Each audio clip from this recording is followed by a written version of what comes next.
میں ملتمس ہوں جناب علامہ ڈاکٹر قادر مہدی ولو صاحب سے تشریف لائیں اور آج کی مجلس سے سوئر سے آپ خطاب فرمائیں. خوش ہوئیے محمد و آل محمد بلند تر صلوات.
لا حول ولا قوة إلا بالله العلي العظيم. أعوذ بالله من الشيطان اللعين الرجيم. بسم الله الرحمن الرحيم. الحمد لله رب العالمين والصلاة والسلام على سيد الأنبياء والمرسلين المخاطب بطه وياسين سيدنا ونبينا وشفيع ذنوبنا وحبيب قلوبنا وطبيب نفوسنا مولانا أبي القاسم محمد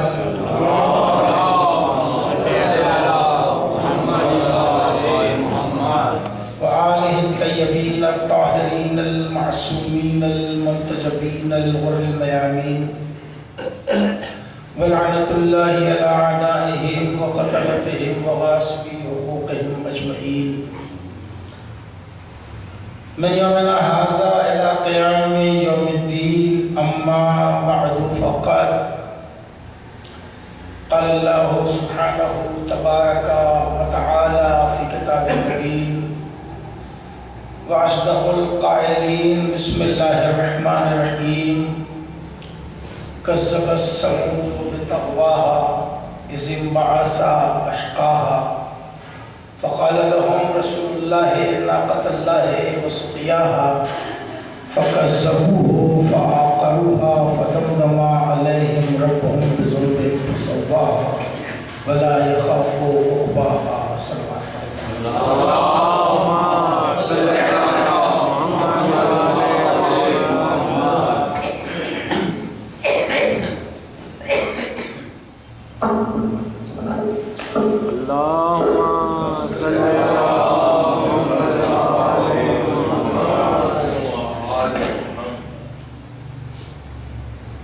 محترم اشیاء مجالس کی موضوع کی خدمت میں مکمل کر چکا تھا. آج کی مجلس عرصے کی مجلس ہے. عرصہ دینا ہے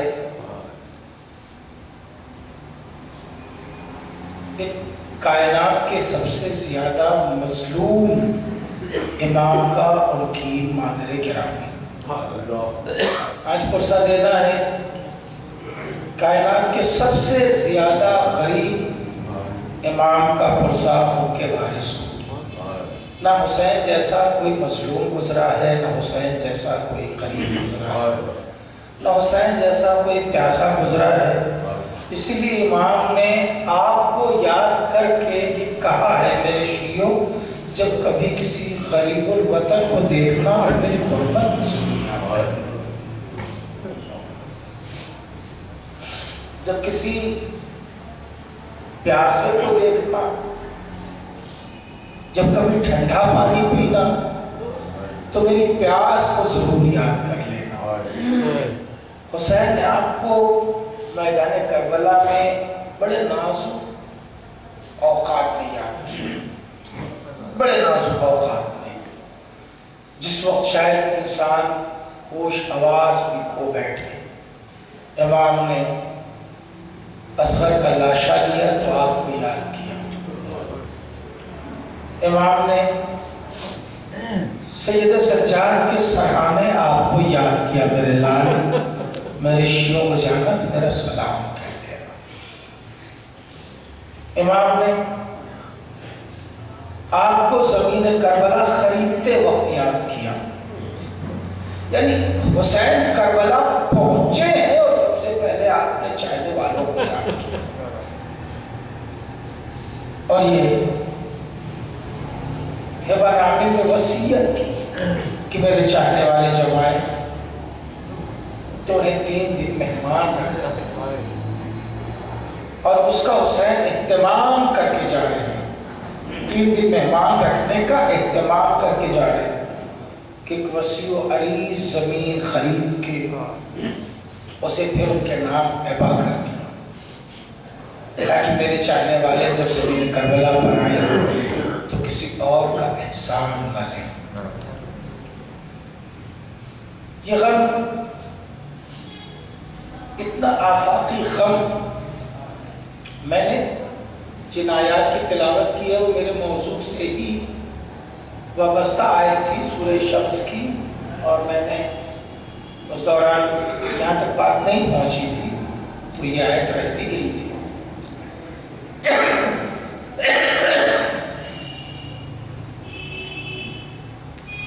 کذبت ثمود بطغواها اذ انبعث اشقاها. سمود نے قوم سمود نے تکذیب کی اپنے نبی کی. اپنے نبی کو جھٹلایا اور انتہائی شقاوت دکھائی. اور جب ان کے نبی نے اپنے ناطے کو یعنی جناب صالح نے اپنے ناطے کو ان کے سامنے بطور معجزہ پیش کیا اور ان سے یہ کہا کہ تم اسے سیراب کرو, دیکھو اس کے پانی پینے میں تم حائل مت ہونا, تو انہوں نے اسے بھی جھٹلایا. فَكَذَّبُوهُ فَعَقَرُوهُ, پھر انہوں نے جھٹلایا ہی نہیں بلکہ جس سے وہ فیض پا رہے تھے, جس سے وہ سیراب ہو رہے تھے, پوری قوم, ایک گھر نہیں, ایک محلہ نہیں, پوری قوم جس ناقے سے سیراب ہو رہی تھی.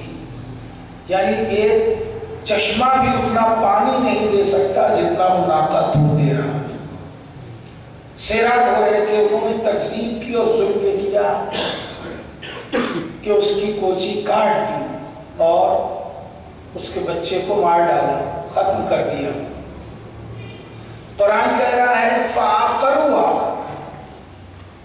سب کے سب نے اسے مل کے قتل کر دیا.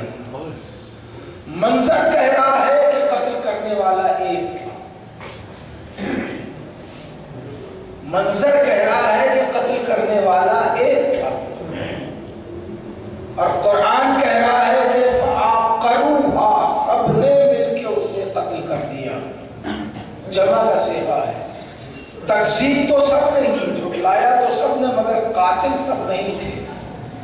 قتل صرف ایک نے کیا تھا. ظاہر ہے کہ اس میں 10 آدمی کے قتل کرنے کا کوئی چانس بھی نہیں. تو قرآن نے سب کو قاتل کیوں مانا؟ صرف ایک وجہ کہ اس نے قتل تو کیا ایک نے, مگر پوری قوم خاموش نہیں. قوم میں کسی بھی انسان نے اس کی تکذیب نہیں کی, اس کی ملامت نہیں کی, تو قرآن نے پوری کی پوری قوم کو قاتل شمار کیا اور عذاب میں پوری کی پوری قوم کو مبتلا کیا صرف ثبوت کی وجہ سے. امام ارشاد فرماتے ہیں قد اقمت الصلاۃ واتیت الزکاۃ وامرت بالمعروف ونہیت عن المنکر وعطاک اللہ ورسولہ حتی اتاک الیقین فلعن اللہ امة قتلتک ولعن اللہ امة ظلمت کا ولعن اللہ امتا سمعت بذالک فرضیت۔ زیارت کے فقروں کی دلیل وہی سورہ شمس کی وہ آیت تھی۔ امام فرماتے ہیں کہ جس نے نمازوں کو قائم کیا قد قامت الصلاۃ اور اللہ کی راہ میں زکات بھی دی، اچھائیاں بھی بتائیں، امر بالمعروف اور برائیوں سے روکا بھی نہیں تھا عن المنکر، اور اللہ اور اس کے رسول کی اطاعت حق ادا کرنے تک کر ڈالی۔ اگر ایسے کو کوئی قتل کر دے تو اس پر اللہ کی لعنت ہے، ایسے کو اگر کوئی ستائے اس پر ظلم کرے تو اس پر اللہ کی لعنت ہے، اور اس قتل اور ظلم کو کوئی سنے اور خاموش رہے اس پر بھی اللہ کی لعنت ہے۔ کہ آج تک جو سلسلہ ہے مرثے کا سلسلہ ہے جو عزاداری کا، یہ جو صدا ہے لبیک کی لبیک یا حسین، یہ امام کی اسی صدا کا جواب ہے کہ مولا ہم نہیں تھے کربلا میں، یہ خبر ہم تک پہنچی، ہم آپ کو آپ کے جد کا پرسہ دے رہے ہیں، ہم ظالم پر ملامت کر رہے ہیں۔ اور عزیزو، زیارت حسین ہی وہ زیارت ہے جس سے تمام زیارتوں کا تقدس زندہ ہے۔